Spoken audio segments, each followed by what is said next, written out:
Hello friends, कसे आहात सगळे? मस्त मजेत ना? चला तर मग ऐकूया नवीन स्टोरी. या गोष्टीचं नाव आहे हरवलेला तारा. अथर्व नेहमीप्रमाणे त्याच्या घराच्या अंगणात खेळत होता. खेळता खेळता त्याला जमिनीवर काहीतरी चमकताना दिसले. आपण जवळ जाऊन बघतो तर काय, तो एक तारा होता. अथर्वने तो तारा हळूवारने आपल्या हातात घेतला. मग ते आकाशाकडे पाहिले. तू कसा आलास लहान तारा? मग तारा अथर्वला म्हणाला, मी आकाशातनं खाली पडलोय आणि माझी चमक ही गमावली. अथर्वने त्याला जवळ घेतलं आणि म्हणाला, काळजी करू नकोस, तुला मदत करेन.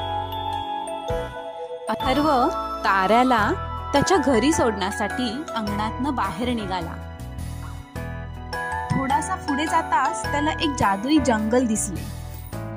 जंगलातली झाडे जादुई दिव्यांसह चमकत होती. अथर्वला एक वाट दिसली जी त्याला नदीपर्यंत घेऊन गेली. ती नदी ओलांडल्यानंतर अथर्वला एक ससा दिसला. तो बिचारा ससा हरवला होता आणि घाबरलेला. अथर्वने सशाला घरी जाण्यास मदत केली. त्यानंतर थोडं पुढे गेल्यानंतर अथर्वला एक पक्षी दिसला जो बिचारा फार रडत होता, कारण त्याचं घरटं तुटलं होतं. मग अथर्व काळजीपूर्वक झाडात चढला आणि अथर्वने पक्ष्याचं घरटं बांधून दिलं. त्यानंतर पक्षी खूप खुश झाला आणि त्याच्या घरट्यात जाऊन बसला.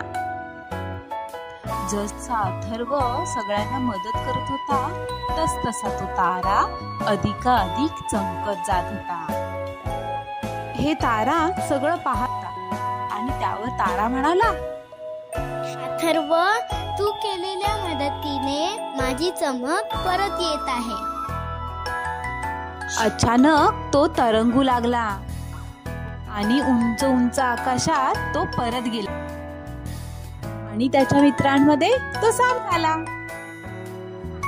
अथर्व टेकडीवर बसला आणि चमकणाऱ्या आकाशाकडे वर पाहत होता. ते पाहून त्याला खूप आनंद झाला. तुम्हाला जर आपलं चॅनल आवडलं असेल, प्लीज लाईक करा, शेअर करा आणि सबस्क्राईब करा.